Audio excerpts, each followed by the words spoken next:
quand même un certain poids. Et donc, à mon avis, il faut donner cette confiance aux collègues.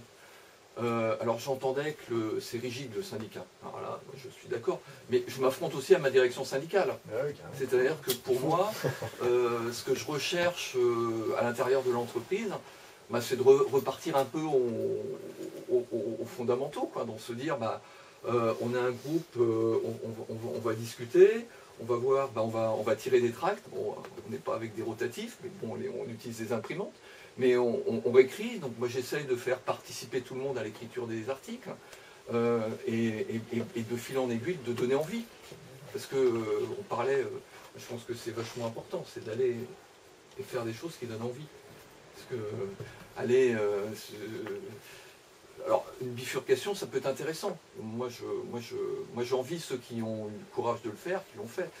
Mais j'ai l'impression qu'il manque un côté collectif. Alors moi, ce qui m'intéresse dans ce que j'ai fait au niveau syndicalisme, c'est de créer des groupes. Je dis ça parce qu'en fait, c'est juste les Français comme l'alpha et l'oméga, les as collectifs purés, en fait, c'est un peu trop le cas. Quoi. Les syndicats, c'est compliqué d'entrer dedans. Ah oui, il y a plein de gens qui bossent de manière différente, et on voit que les jeunes aujourd'hui s'en expriment forcément des syndicats beaucoup, on les dit tout à faire des groupes volontaires. Oui, voilà, donc du coup, juste, on a tous des trajectoires différentes, des situations différentes dans la vie. Quoi. Du coup, voilà. Juste, il faut diversifier les formes et s'habituer à s'allier à d'autres gens qui ne font pas comme nous. Quoi. Oui, voilà. Mais souvent, c'est assez compliqué. Donc, voilà, donc je te rends la parole. C'est que quand. C'est là où on est sur la rigidité, parce qu'on a testé la rigidité syndicale. C'est quand tu essayes de grouper des syndicats, ou des groupes, ou des collectifs différents. Souvent, il y a une direction syndicale qui te fait comprendre que, bon, bah, faut rentrer un peu dans le rang. Mais il n'empêche que moi j'ai quand même bon espoir, donc je ne sais pas si je suis trop optimiste, je vois de plus en plus de monde à s'intéresser à ça, à avoir envie de discuter. On fait des tracts, ben, on a vachement de retours, donc, de plus en plus de retours positifs. Hein. Donc voilà, donc moi je suis assez croyant là-dedans. De l'intérêt du collectif, de l'intérêt de convaincre et de faire ensemble. Parce que, effectivement, il ne faut pas un délégué syndical qui fait ses tracts dans son coin et qui est complètement qui fait des centres de je ne sais où, mais faire ensemble. Tu n'as pas l'impression d'avoir affaire à des collègues de plus en plus individualistes?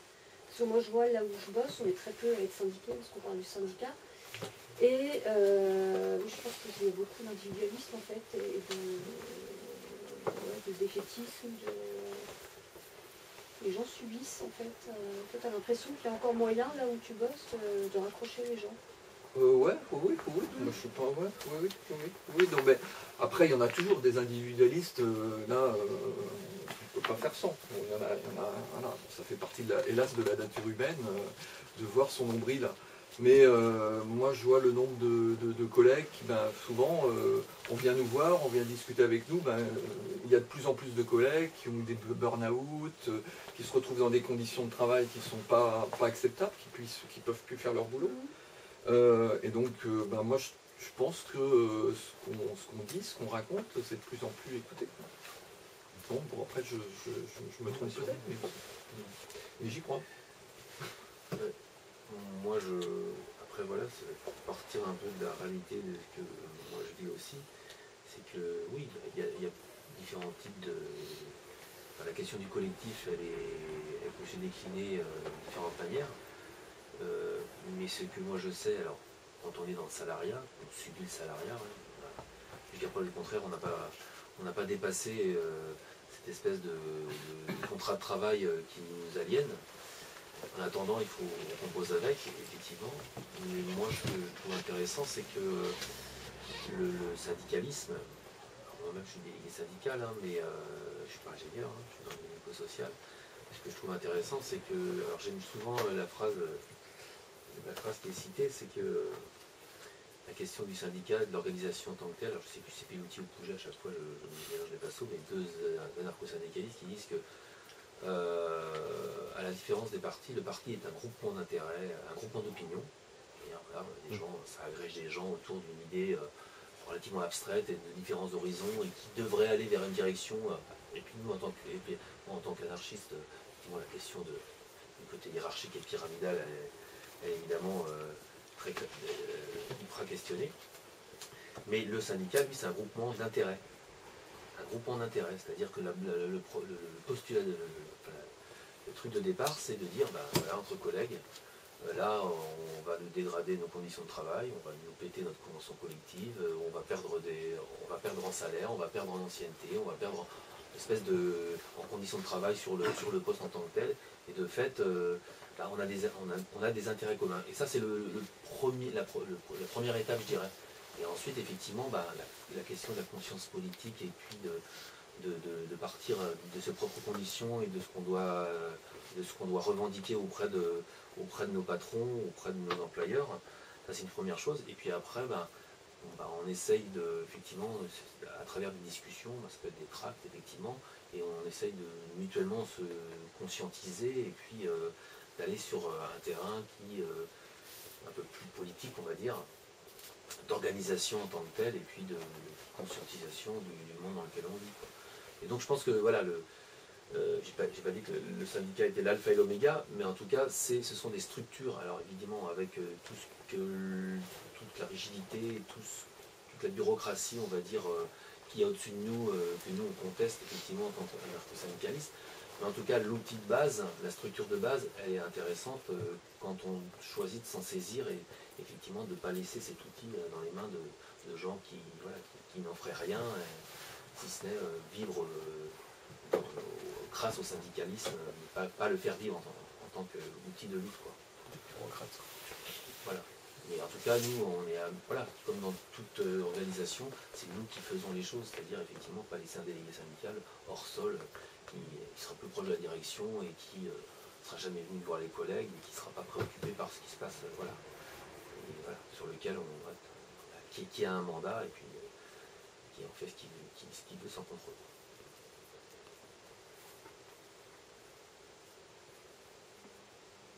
Juste un mot. Moi, je suis convaincu que tout est foutu. Mais tant qu'on a l'humour, on a tout. Tout est foutu, mais quand même. Et puis par rapport au syndicat, je ne sais plus qui. Enfin, le nom, je sais pas. Le socialisme, ça ne marchera pas. Il y a trop de réunions le soir. Enfin, c'est un. On trouvait ça sur Internet, mais j'ai oublié le nom du. Moi, enfin, ce que vous dites, ça montre qu'il y a quand même non seulement la dissonance cognitive, mais il y a des gens qui ne sont pas contents, enfin, qui sont insatisfaits, enfin, qui ont envie de faire autre chose, tout en perdant pas leur boulot, avec tout ce que ça veut dire, certaines sécurités de survie quand même, et qui se disent, mais il y a peut-être quelque chose à faire. Et il me semble qu'il y a, c'est pas grand-chose, c'est mieux que rien, mais il y a des marges de manœuvre quand même. Et alors, ça concerne non seulement les jeunes, étudiants, rêveurs, qui n'ont pas encore compris que la vie, c'est pas ça, qui vont bientôt perdre leur rêve et qui vont entrer dans le rang, mais c'est pas certains qui rentrent dans le rang.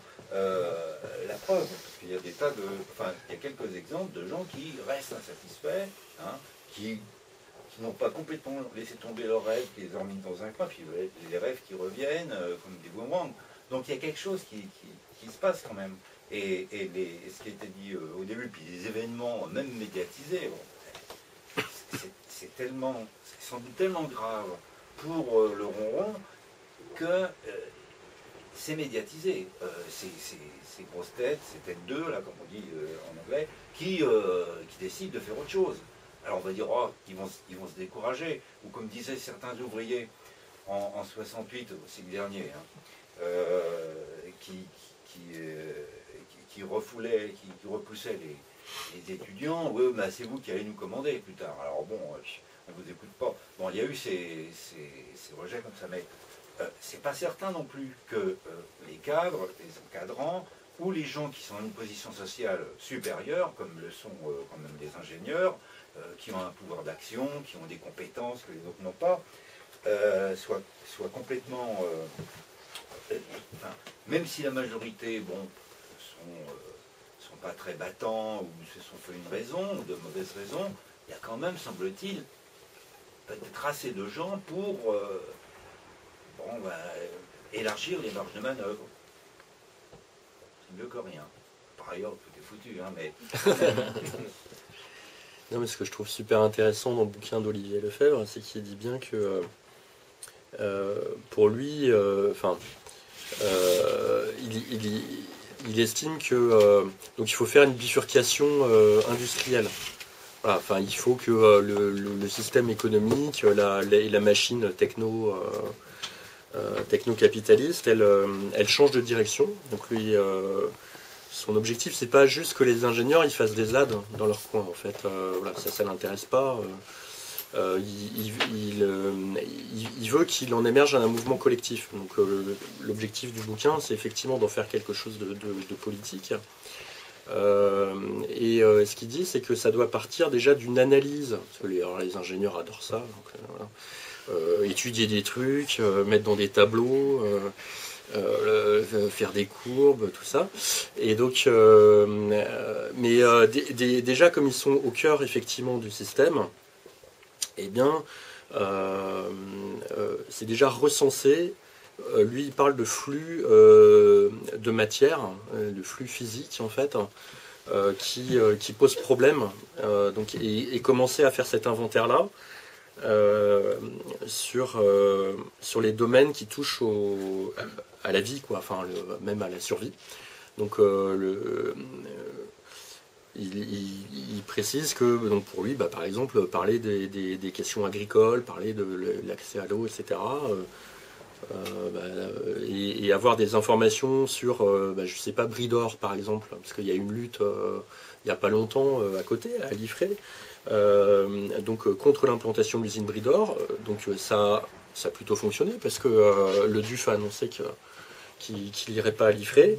Y a bien des gens sur le terrain qui ont eu des informations comme quoi une usine de viennoiserie, de production de viennoiserie, à destination du marché belge, je crois, et américain, eh bien ça consomme tant de milliers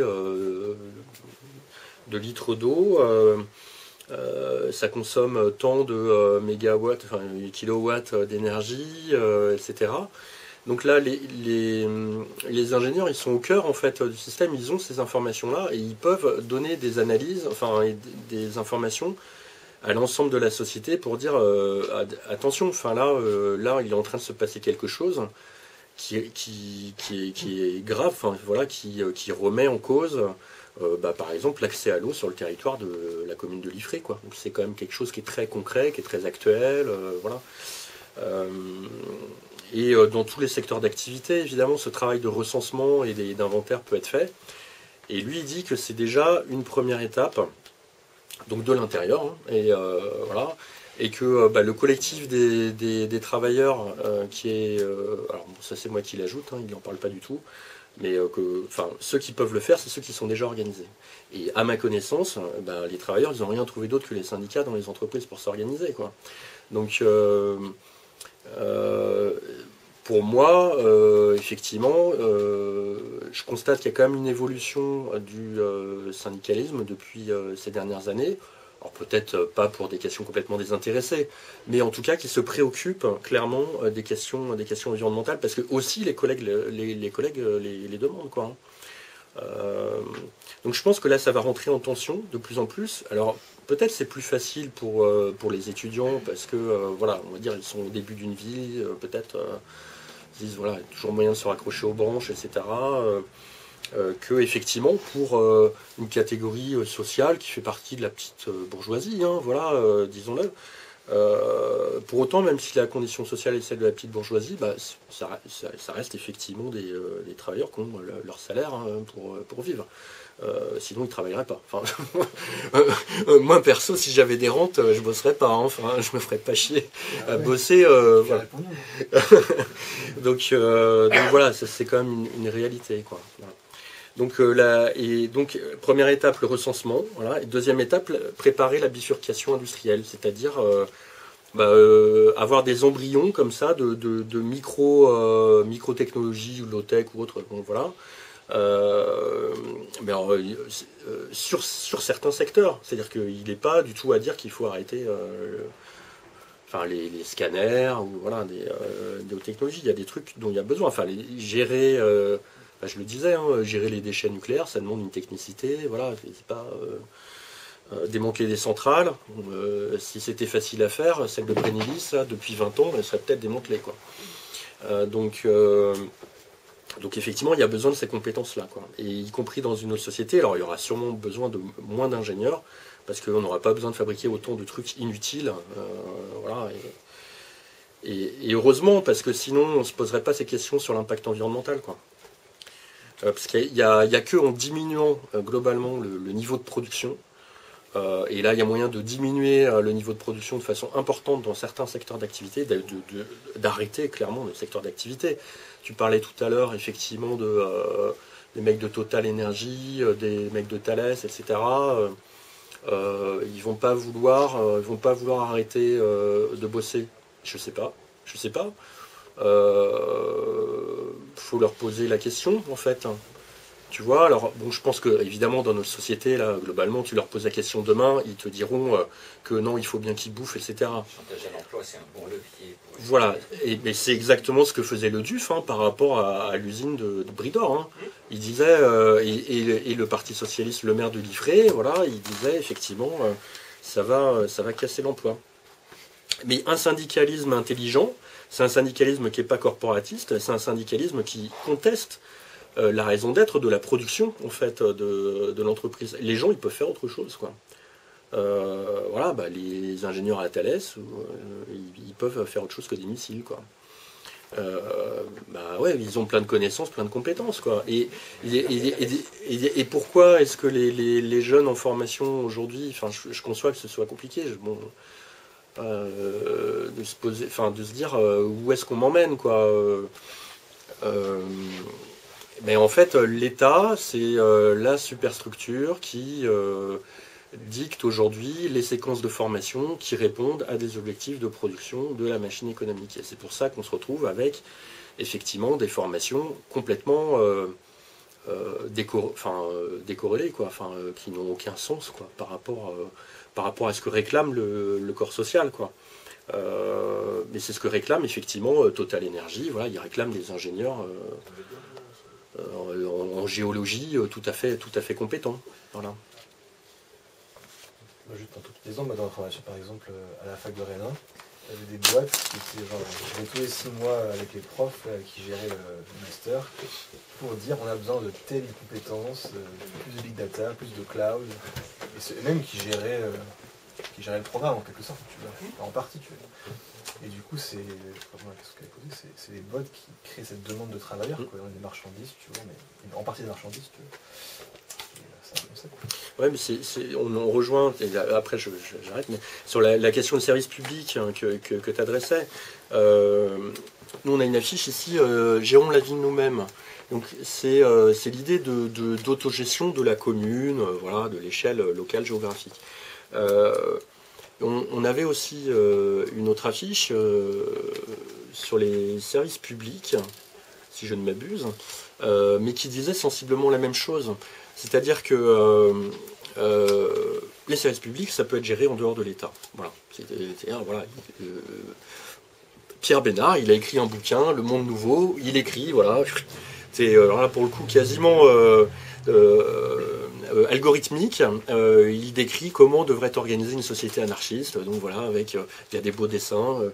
Avec la représentation de micro-communes, voilà, structurées de haut en bas, en mode fédération.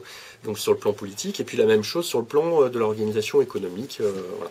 Donc le social politique et l'économique de l'autre, et tout ça fonctionne ensemble avec des intérêts communs bien connus, bien partagés.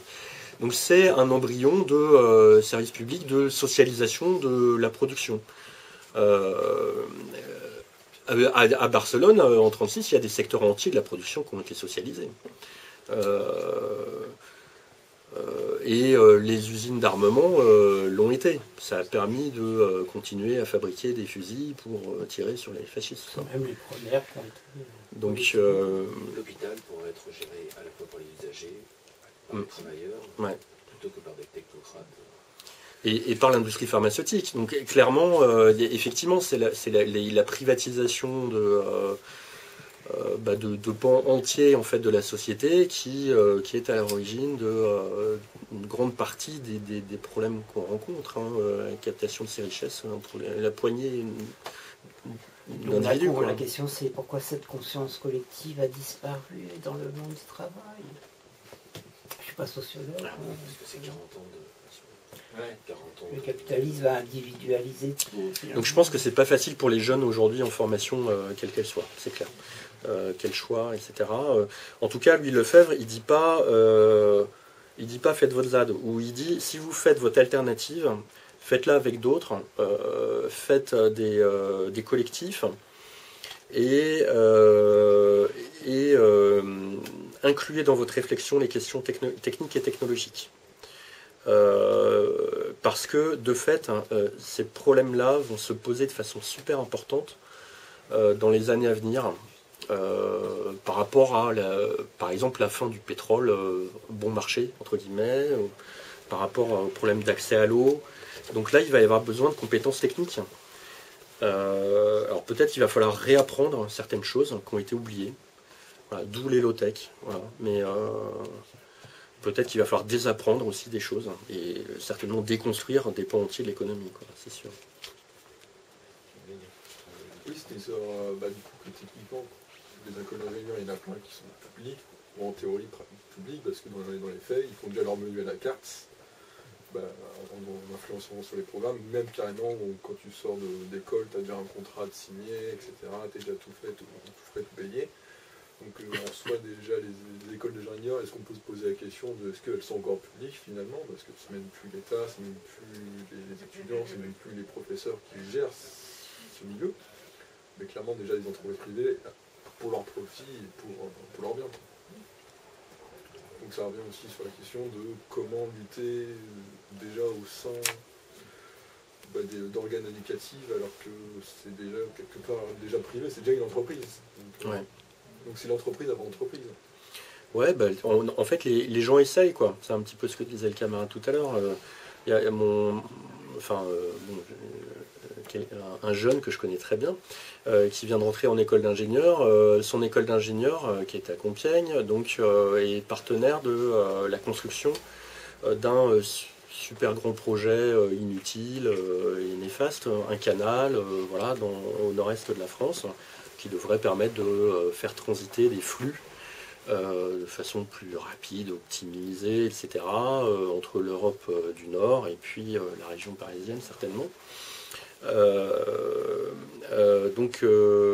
y a une organisation syndicale, Sud étudiants, qui existe dans son école et qui distribuait des tracts disant c'est scandaleux, notre école d'ingénieurs, comme nous on le fait dans le cadre du monde du travail, notre entreprise participe à polluer, participe à tout ça. Et ils ont fait une AG, etc. Alors, ça ne veut pas dire que ça va marcher et que le projet il va être... mais en tout cas, il y a des gens qui essayent. Et en fait, on n'a pas le choix. Faut essayer, quoi. Ça ne veut pas dire qu'on va gagner, mais... sinon, on laisse tout faire et puis on n'a plus qu'à se tirer une balle. J'ai trop de choses à dire. Il n'y a toujours pas de voix féminine. Des super. Fais gaffe à ça. Moi, je vais t'apporter un peu une réponse aussi à ta question de qu'est-ce qu'on peut faire, nous, en tant que jeunes. Alors, moi, je suis partie des études il y a 5-6 ans. Pareil, j'étais en études d'ingé avant. Quelque chose, c'est oser questionner aussi vos profs. De leur dire, mais pourquoi c'est comme ça, etc. Voir leurs réponses, s'ils arrivent à apporter une réponse, tant mieux. S'ils n'arrivent pas, je pense qu'ils ont des choses à se poser comme question. Et que du coup, oser en parler aussi, vous, ensemble, en tant qu'étudiants, etc. Et de prendre conscience, monter une conscience politique de tout ça.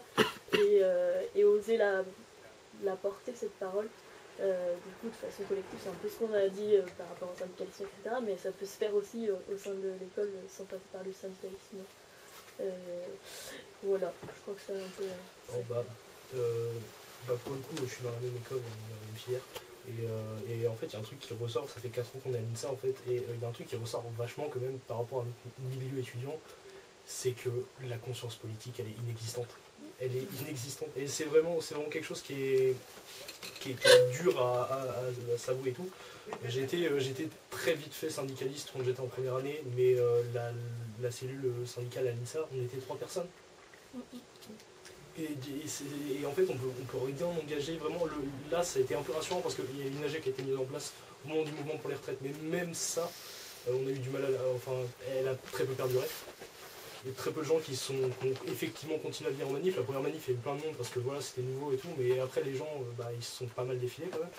Et en fait, le truc, le problème qu'on rencontre, c'est que on est assez marginaux à avoir cette conscience politique en niveau d'ingénieur. C'est quelque chose qui est à laquelle je suis confronté un peu tous les jours en vrai, parce que des fois ça m'arrive de parler politique avec des gens et tout, et les gens, pardonnez un peu ce que je veux dire, mais on sent que ça les fait chier souvent quand on parle de politique en école d'ingénieur. C'est vraiment en fait on a l'impression d'aller là où ils veulent pas, et ils veulent se tenir à tout prix écarté de la politique. Mais, je pense que c'est justement du fait de ce qu'on a dit, la dissonance cognitive, que si tu te mets à réfléchir en fait à ce que tu es en train de faire et d'étudier, ça pose des questions tellement énormes et tu te remets tellement en question. Et tu sais tellement... en fait, tout le système de l'école, il est à revoir et à refaire parce que là, actuellement, comment ça marche, l'école, ça suit la machine du capitalisme, c'est la catastrophe écologique, voilà. Du coup, dès que tu te mets à réfléchir à ça, en fait, je pense que les gens, ils veulent pas y penser parce que sinon, ils se rendent compte de ce qu'ils font et c'est trop compliqué pour eux. C'est la dissonance cognitive. C'est ça. Et c'est un peu la raison, c'est peut-être une explication de pourquoi le politique a du mal chez les ingénieurs et surtout de façon générale dans le scientifique, c'est le côté passionnel.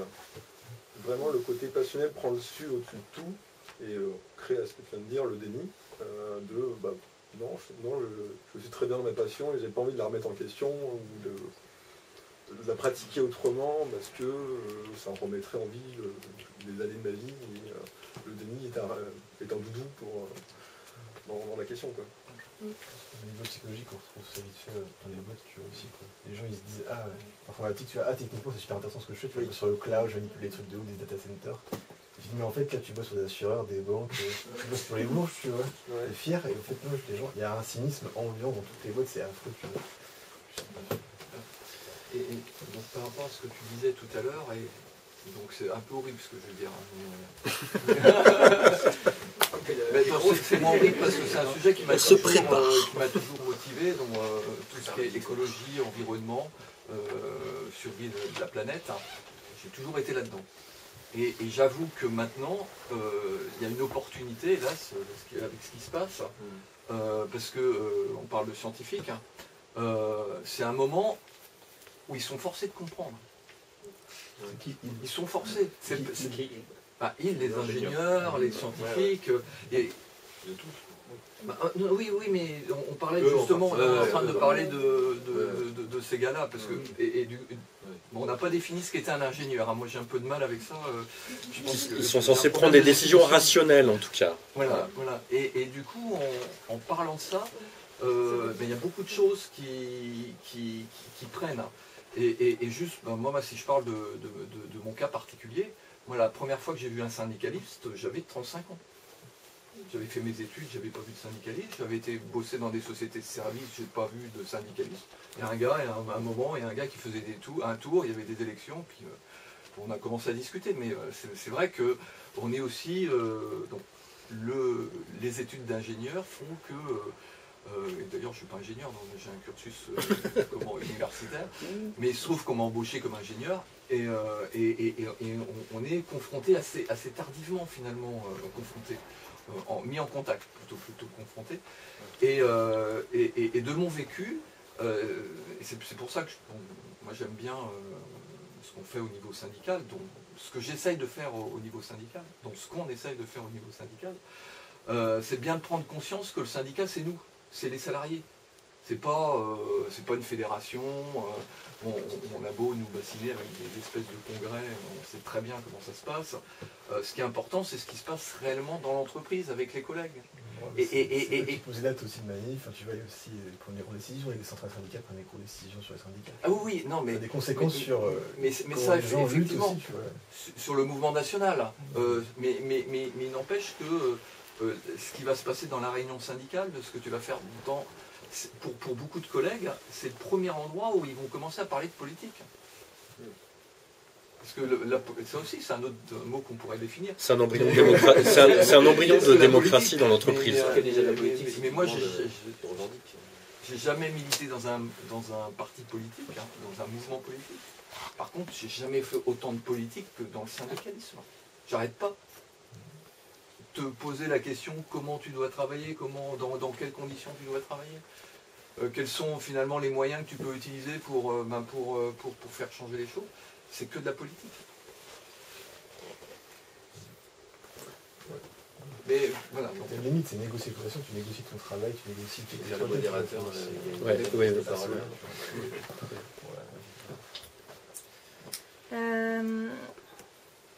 Du coup, moi, j'ai essayé d'analyser un peu les choses. Et l'année dernière, du coup, j'ai étudié la sécurité sociale de l'alimentation. Ça me fait... Enfin, Mathieu Delmet, celui qui a un peu pensé, du coup, ce système. Il est ingénieur, enfin. Il a refusé son diplôme, mais ça, c'est pas la question. Mais voilà, il a quand même un niveau ingénieur, enfin bref. Et donc, du coup, lui... il a pensé la sécurité sociale de l'alimentation et du coup il était pour une souveraineté alimentaire, il voulait travailler là-dessus. Finalement, il s'est aperçu que ça suffirait pas et du coup que le problème venait d'ailleurs, et à savoir que du coup les alternatives étaient à la marge et du coup pas pris en compte par les politiques, et aussi qu'il y avait beaucoup de gens qui étaient dans une situation de précarité, que l'alimentation c'est vraiment un besoin de tous, et donc du coup finalement il a pensé ce truc, et de pas partir justement de la fourche pour aller vers la fourchette, mais de la fourchette pour aller vers la fourche. Et ça, je pense que c'est important. Actuellement, du coup, on est dans une politique plutôt de l'offre et pas de la demande. Et je pense que du coup, c'est un problème. Et du coup, l'alimentation, c'est un besoin vital. On y a tous... c'est un besoin vital, c'est quelque chose de proche, dont on a l'accès, et en l'occurrence, qu'est-ce que je voulais dire, c'est un besoin vital, on a l'accès, et du coup c'est quelque chose par rapport justement aux technologies et tout ça. Finalement, les technologies, c'est quelque chose qui n'est pas vital en soi, c'est pas quelque chose, on peut s'en passer. Et donc du coup, d'une certaine manière, on est un peu déconnecté. Je pense que c'est ça aussi le souci. Les gens sont déconnectés. C'est pas quelque chose qu'on va prendre forcément plus en considération, à part les ingénieurs qui travaillent là-dedans. Mais nous, l'ensemble de la population, on n'est pas autant concernés que par exemple pour l'alimentation. Et donc du coup, c'est vrai que c'est un souci, et peut-être dans ce cas-là, je pensais les ingénieurs, pourquoi pas justement essayer de sensibiliser la population à ça, à ce problème technologique, en s'associant peut-être avec du coup les scientifiques qui parlent du changement climatique et tout ça, et pour montrer vraiment que c'est un problème qui concerne tout le monde, et voilà.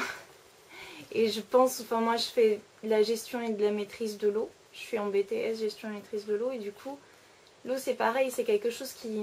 Tout le monde en a besoin, c'est très vital. Mais la différence c'est que l'eau, elle coule dans le robinet, elle coule, tout le monde, c'est quelque chose auquel on s'est habitué.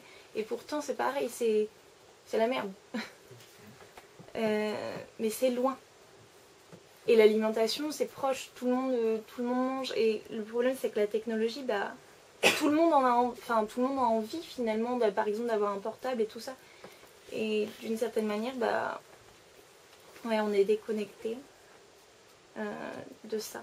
Et je pense que c'est ça, il faut faire le lien, peut-être avec l'ensemble de la population là-dessus. Il y a toute une reconstruction à faire. Et c'est ça qui est plus difficile en fait, c'est de reconstruire les choses. Voilà.